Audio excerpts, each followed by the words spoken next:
안녕하세요, 여러분. 혹시 텃밭에서 정성껏 키운 오이를 수확했는데 알파벳 C 모양으로 잔뜩 구부러져 있거나 빨갛게 익어가는 토마토의 아랫부분이 까맣게 썩어 들어가는 것을 보고 좌절하신 적 있으신가요? 혹은 땅속 깊이 자라야 할 당근이 손가락만하게 자라거나 쩍쩍 갈라져서 나온 적은 없으신가요? 여러분은 아마 벌레가 먹었거나 영양분이 부족해서 혹은 병에 걸렸다고 생각하셨을 겁니다. 비싼 비료를 사다 나르고 약을 쳐보기도 하셨겠죠? 하지만 제가 아주 놀라운 사실을 하나 알려드릴까요? 여러분의 채소들이 그런 비참한 모습을 하게 된 가장 큰 원인은 벌레도, 질병도, 영양 부족도 아닙니다. 범인은 바로 여러분의 손에 들린 물뿌리개, 즉 잘못된 물주기 습관 때문입니다. 놀라셨나요? 우리는 흔히 식물에 물을 주는 것을 밥을 먹이는 것처럼 단순하게 생각합니다.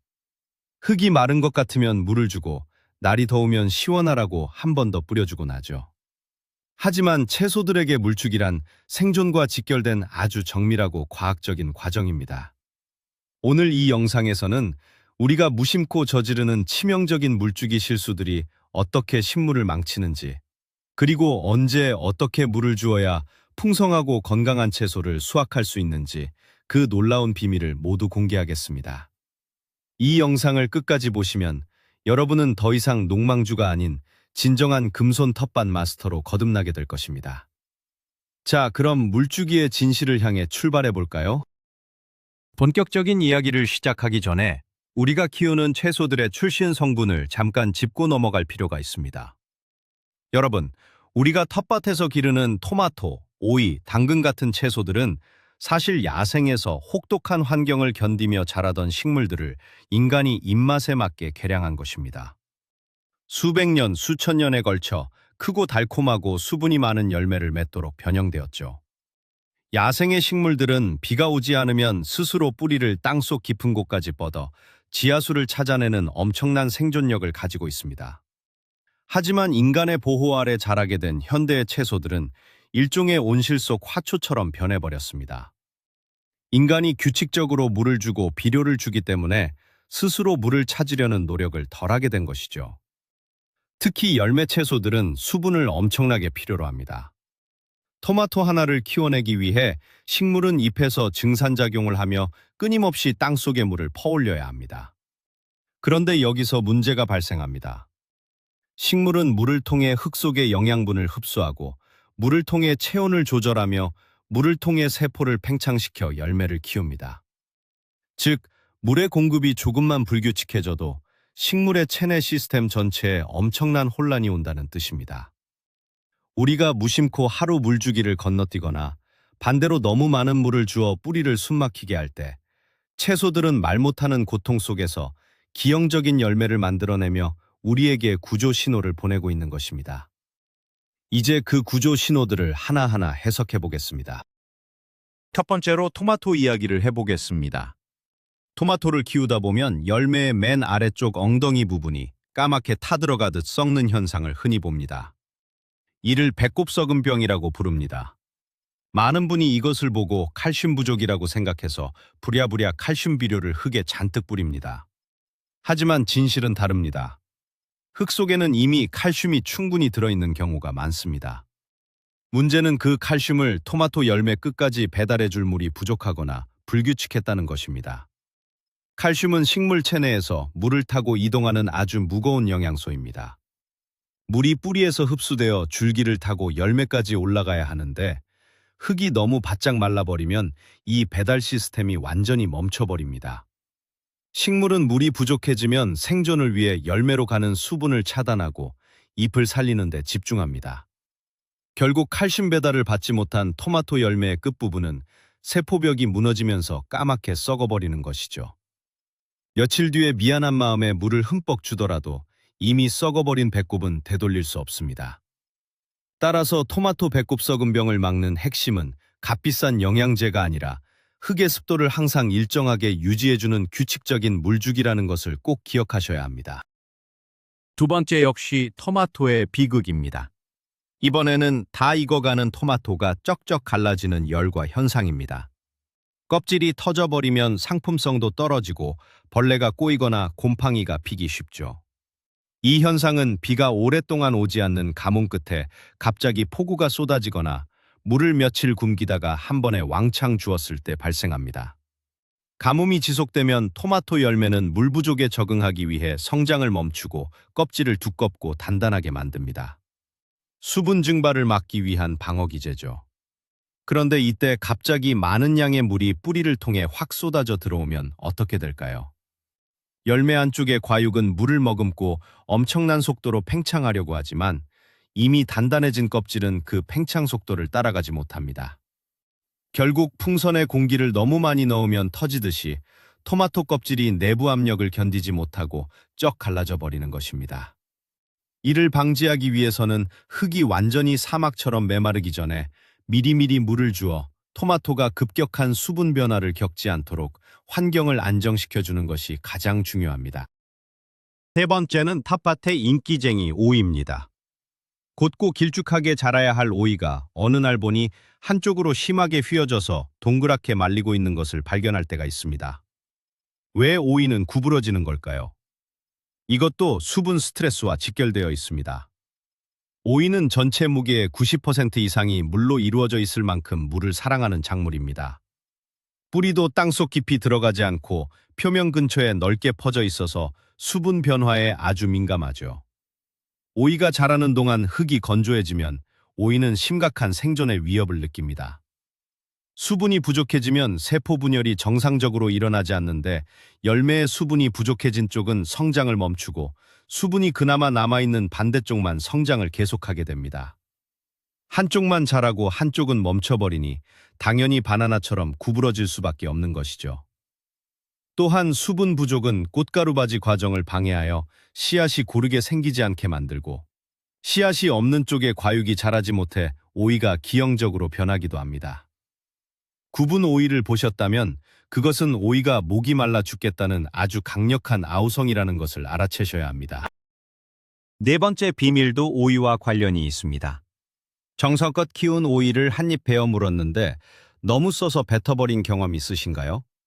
특히 오이의 꼭지 부분이 쓴 경우가 많은데 이것은 쿠쿠르비타신이라는 성분 때문입니다. 사실 이 성분은 야생 오이가 초식동물이나 벌레로부터 자신을 보호하기 위해 만들어내는 일종의 천연 독소이자 방어물질입니다.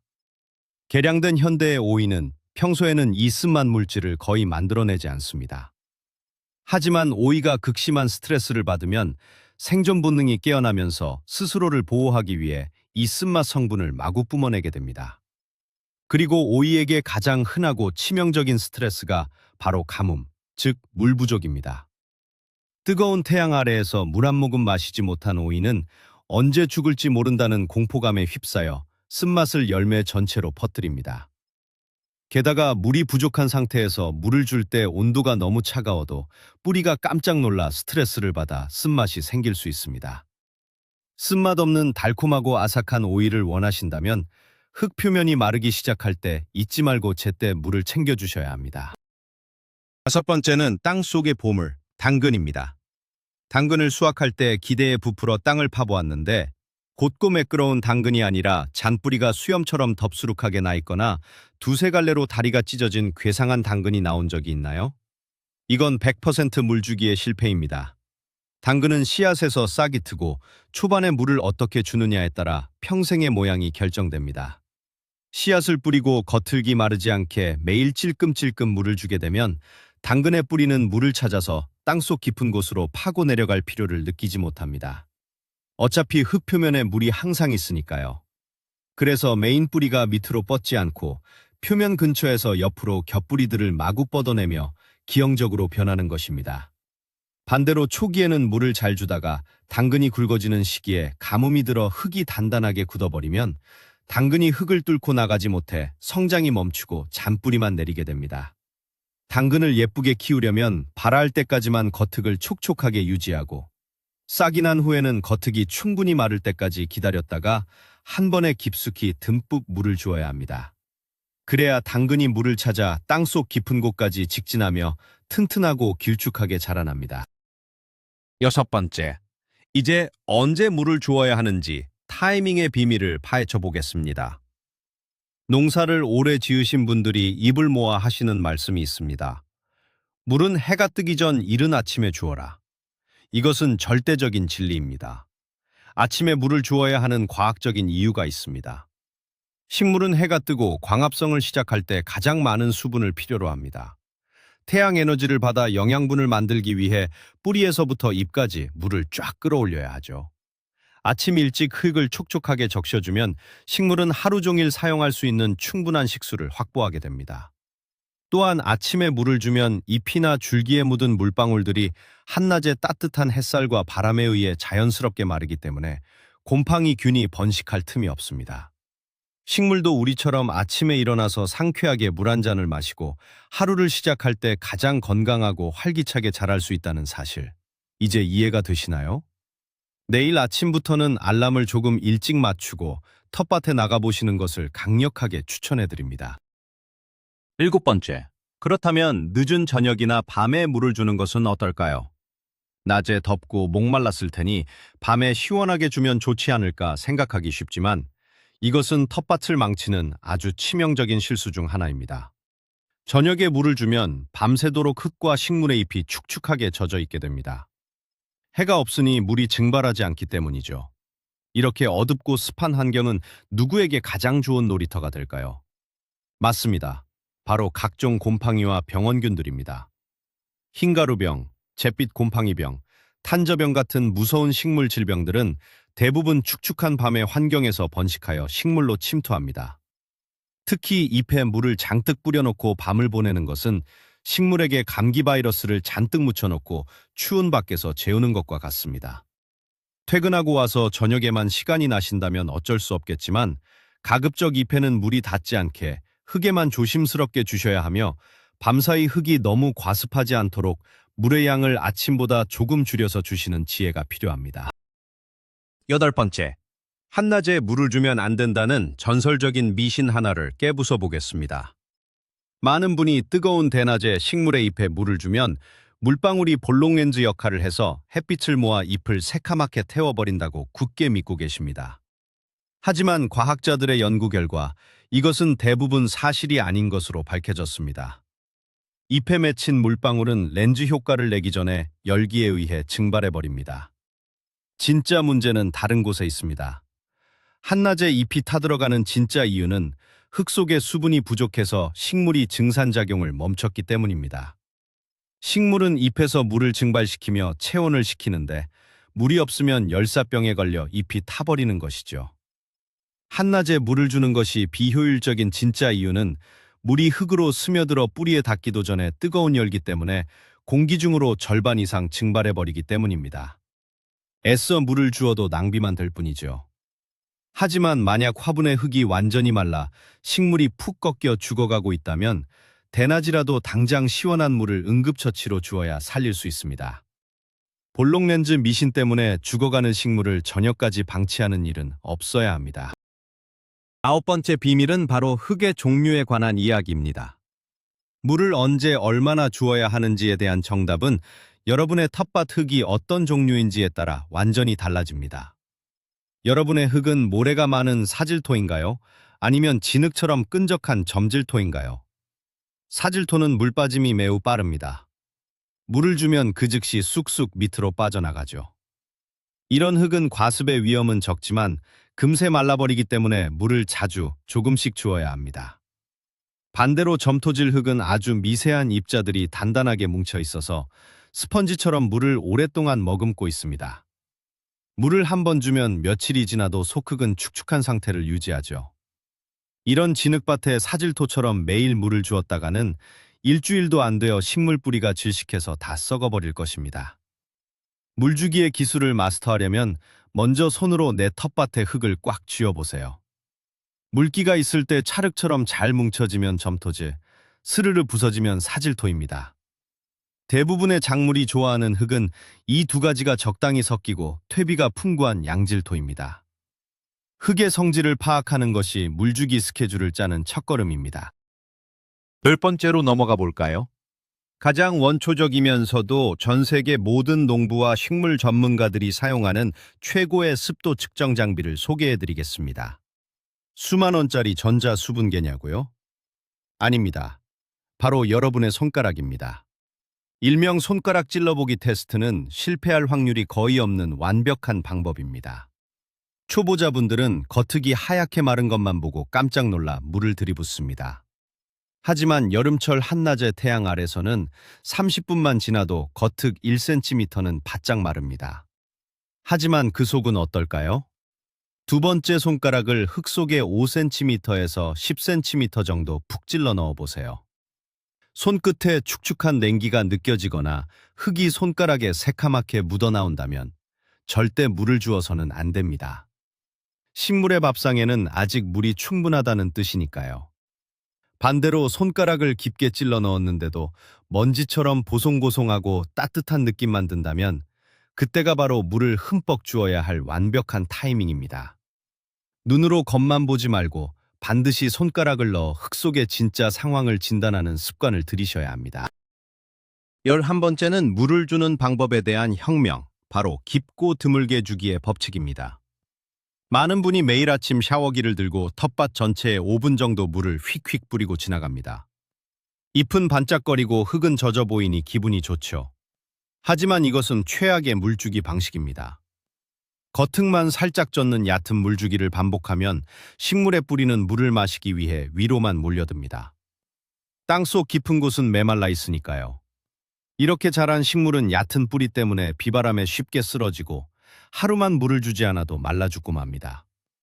올바른 방법은 매일 조금씩 주는 것이 아니라 며칠에 한 번을 주더라도 땅속 깊은 곳까지 흠뻑 젖도록 엄청난 양의 물을 쏟아붓는 것입니다. 한 포기당 10초 이상 머물며 물이 땅속 30cm까지 스며들도록 깊게 주어야 합니다. 그리고 며칠 동안 흙이 웬만큼 마를 때까지 기다리는 것이죠.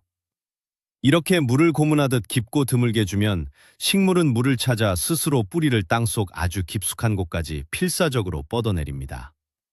이런 식물은 폭염이나 가뭄이 와도 끄떡없이 버티는 강력한 생명력을 갖게 됩니다. 12번째 비밀 무기, 바로 텃밭의 이불이라고 불리는 멀칭입니다.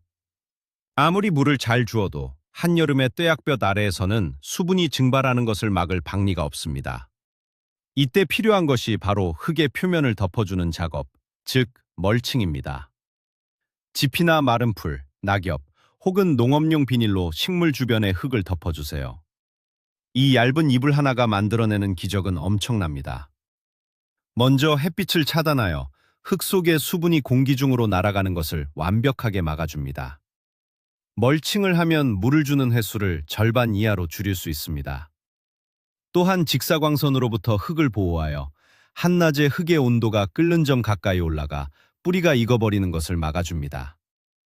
그뿐만 아니라 비가 오거나 물을 줄 때 흙탕물이 튀어 식물 잎에 묻는 것을 막아주어 흙 속에 있던 병원균이 식물로 전염되는 경로를 원천 차단합니다. 수분 유지, 온도 조절, 질병 예방까지 일석삼조의 효과를 내는 멀칭은 선택이 아니라 필수입니다. 짚을 구하기 어렵다면 종이박스나 신문지를 덮어두는 것만으로도 큰 효과를 볼 수 있습니다. 13번째 이야기는 물을 위에서 뿌릴 것인가, 아래에서 스며들게 할 것인가에 대한 고민입니다. 영화에서 보면 스프링클러가 시원하게 돌아가며 채소밭 전체에 물을 흩뿌리는 멋진 장면이 나오죠. 하지만 가정용 텃밭에서 위에서 샤워기로 물을 마구 뿌리는 것은 병충해를 부르는 지름길입니다. 특히 호박이나 오이, 토마토처럼 잎에 털이 많고 넓은 작물들은 잎이 물에 젖어 있는 것을 극도로 싫어합니다. 잎이 젖으면 광합성 효율이 떨어지고 곰팡이 포자가 발아하기 딱 좋은 조건이 됩니다. 텃밭 고수들은 절대 잎에 물을 주지 않습니다. 그들은 샤워기를 떼어내고 호스 끝을 작물의 뿌리 바로 옆 흙에 조준하여 물을 줍니다. 이것을 점적 관수 방식이라고 합니다. 시중에는 미세한 구멍이 뚫려 있어 흙 표면에만 물이 조금씩 스며들게 하는 점적 호스도 많이 팹니다. 이런 방식을 사용하면 잎은 항상 뽀송뽀송하게 마른 상태를 유지하면서 병을 예방하고 물은 버려지는 것 없이 100% 뿌리로 바로 전달되어 엄청난 물절약 효과까지 누릴 수 있습니다. 14번째 주의사항은 여러분이 무심코 사용하는 물의 온도입니다. 한여름 떼약볕에 마당에 방치되어 있던 호스를 틀어 바로 작물에 물을 주신 적이 있나요? 그 안에 고여있던 물의 온도는 자그마치 60도에서 70도에 육박합니다. 뜨거운 끓는 물을 식물 뿌리에 붓는 것과 다름없죠. 뿌리는 그 즉시 심각한 화상을 입고 회복불능 상태에 빠집니다. 반대로 한여름에 지하수를 바로 뽑아 쓰거나 얼음장처럼 차가운 수돗물을 더위시키라고 뿌려주는 것도 위험합니다. 사람도 더울 때 찬물을 갑자기 뒤집어 쓰면 심장마비가 올 수 있듯이 한여름 뜨거워진 흙 속에 갑자기 차가운 물이 들어오면 뿌리는 온도 쇼크를 받아 성장을 멈추고 심하면 기절해버립니다. 토마토나 고추 같은 열대성 작물은 이런 냉수 마찰을 특히 싫어합니다. 텃밭에 물을 줄 때는 호스 안에 고여있던 뜨거운 물을 완전히 빼내고 버린 뒤 적당히 미지근하고 시원한 온도의 물이 나올 때 식물에게 주어야 합니다. 여유가 있다면 커다란 고무통에 물을 받아두고 하루 정도 햇빛에 덮여서 주변 온도와 비슷해진 미지근한 물을 주는 것이 가장 완벽한 방법입니다. 15번째. 내 식물이 목이 마른지 아니면 물에 빠져 허우적대는지 눈으로 구별하는 방법을 알려드리겠습니다. 물이 부족할 때와 물이 너무 많을 때 식물은 겉보기에는 아주 비슷한 증상을 보입니다. 잎이 축 처지고 생기를 잃어버리죠. 그래서 초보자들은 잎이 처진 것만 보고 과습인 상태인데도 물이 부족한 줄 알고 물을 더 줘서 식물을 완전히 골로 보내버립니다. 이 둘을 어떻게 구분할까요? 물이 부족한 건조 상태에서는 잎이 전체적으로 힘없이 축 늘어지며 만져보면 종이처럼 얇고 바스락거리는 느낌이 납니다. 가장 확실한 건 흙을 파보았을 때 바싹 말라있다는 것이죠. 반면 과습 상태, 즉 물이 너무 많아서 뿌리가 썩어갈 때는 조금 다릅니다. 잎이 처지기는 하지만 만져보면 여전히 수분을 머금어 도톰하고 물컹거립니다. 가장 큰 차이는 잎의 색깔입니다. 과습으로 뿌리가 썩으면 질소 흡수를 못해 아랫잎부터 노랗게 변색되며 떨어집니다.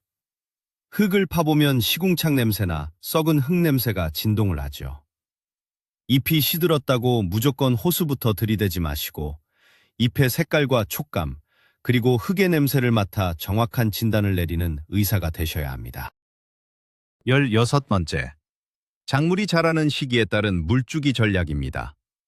아기에게 주는 분유량과 청소년기 아이가 먹는 밥의 양이 다르듯 식물도 성장 단계에 따라 물의 요구량이 엄청나게 달라집니다. 씨앗을 막 뿌렸거나 아주 작은 모종을 심었을 때는 뿌리가 너무 얕기 때문에 흙 표면이 절대 마르지 않도록 자주 조금씩 물을 주어 뿌리가 자리 잡도록 도와주어야 합니다. 이 시기를 활착기라고 합니다. 식물이 쑥쑥 자라며 잎과 줄기를 키우는 영양생장기에는 물주기 간격을 조금씩 늘려 뿌리가 깊게 뻗도록 훈련해야 합니다. 그리고 가장 중요한 시기, 바로 꽃이 피고 열매가 달리는 생식생장기가 찾아옵니다. 이때는 물의 요구량이 폭발적으로 증가합니다. 열매 하나를 즙이 꽉 차게 키워내기 위해 식물은 평소의 2~3배에 달하는 수분을 쭉쭉 빨아들입니다. 이때 실수로 하루 이틀 물을 말리게 되면 식물은 생존을 위해 피워둔 꽃이나 맺힌 어린 열매를 스스로 다 떨어뜨려 버립니다. 낙과 현상이죠. 토마토, 고추, 가지, 호박에 꽃이 피기 시작했다면 그때부터는 절대 흙이 마르지 않도록 듬뿍 지속적으로 물을 보충해 주어야 풍성한 수확을 기대할 수 있습니다. 17번째 이야기는 화분이나 베란다 텃밭에서 작물을 키우시는 분들을 위한 특별한 경고입니다. 노지 땅에서 키우는 것과 플라스틱 화분이나 옥상 화단에서 키우는 것은 우주와 지구만큼이나 환경이 다릅니다. 화분은 흙의 양이 한정되어 있고 사방이 막혀 있어 태양열을 받으면 화분 속 흙의 온도가 엄청나게 올라갑니다. 땅속보다 수분 증발 속도가 몇 배는 빠르죠. 따라서 화분에 심은 방울토마토나 상추는 한여름이 되면 아침에 물을 주어도 저녁이면 흙이 바싹 마르는 경우가 허다합니다. 노지 텃밭처럼 2~3일에 한 번씩 물을 주었다가는 다 말라 죽고 맙니다. 화분 텃밭은 한여름에는 하루에 2번, 아침과 늦은 오후에 겉흙 상태를 확인하고 물을 주어야 할 수도 있습니다. 물을 줄 때는 화분 밑 빠짐 구멍으로 물이 콸콸 흘러나올 때까지 흠뻑 주어야 합니다. 찔끔 주면 화분 밑부분에 흙만 젖고 정작 뿌리가 모여있는 화분 아래쪽은 계속 사막 상태로 남아있게 되니까요. 또한 펄라이트나 마사토를 섞어 물 빠짐을 좋게 해주지 않으면 화분 바닥에 물이 고여 뿌리가 단번에 썩어버리는 딜레마에 빠지기도 하니 배수층 확보는 생명줄과 같습니다. 18번째, 수돗물과 빗물의 엄청난 차이에 대해 알고 계시나요? 보통 텃밭에 물을 줄 때 수도꼭지에 호스를 연결해서 수돗물을 바로 줍니다. 수돗물도 훌륭한 생명수이지만 사실 식물들이 가장 열광하는 환상의 음료는 바로 하늘에서 내리는 빗물입니다. 왜 그럴까요? 빗물은 수돗물처럼 소독용 염소 성분이 들어있지 않습니다. 수돗물의 염소는 흙 속에 사는 이로운 미생물들을 죽일 수 있습니다. 미생물이 죽으면 흙이 척박해지죠. 또한 번개가 칠 때 내리는 비에는 공기 중의 질소가 녹아들어 천연 질소 비료 역할을 합니다. 비를 흠뻑 맞은 다음 날 식물들이 유난히 초록빛으로 싱싱하게 훌쩍 자라있는 것을 보신 적 있을 겁니다. 바로 빗물 속의 보약 성분 때문입니다. 빗물은 약산성을 띠고 있어 식물이 흙 속의 영양분을 흡수하기에 가장 완벽한 pH 농도를 맞춰줍니다. 비가 오는 날이면 커다란 대야나 빗물통을 마당에 내놓고 빗물을 모아보세요. 그 빗물을 받아두었다가 며칠 뒤 텃밭에 뿌려주면 어떤 값비싼 영양제보다도 놀라운 효과를 눈으로 직접 확인하실 수 있을 것입니다. 19번째, 잎채소들의 비명소리를 들어보겠습니다. 상추나 시금치 같은 잎채소들은 열매채소보다 기르기 쉽다고 알려져 있지만 물주기를 잘못하면 아주 고약한 녀석으로 변합니다. 잎채소는 잎사귀 자체가 우리가 먹을 부분이기 때문에 엄청난 수분을 머금고 있어야 부드럽고 아삭합니다. 그런데 봄에서 여름으로 넘어가며 날씨가 더워지고 흙이 건조해지면 상추는 엄청난 생명의 위협을 느낍니다. 나 죽기 전에 빨리 자손을 남겨야겠다는 본능이 발동하죠. 그러면 상추는 먹음직스러운 잎을 키우는 것을 멈추고 가운데서 딱딱하고 긴 꽃대를 하늘 높이 솟구쳐 올립니다. 이것을 추대 현상이라고 부릅니다.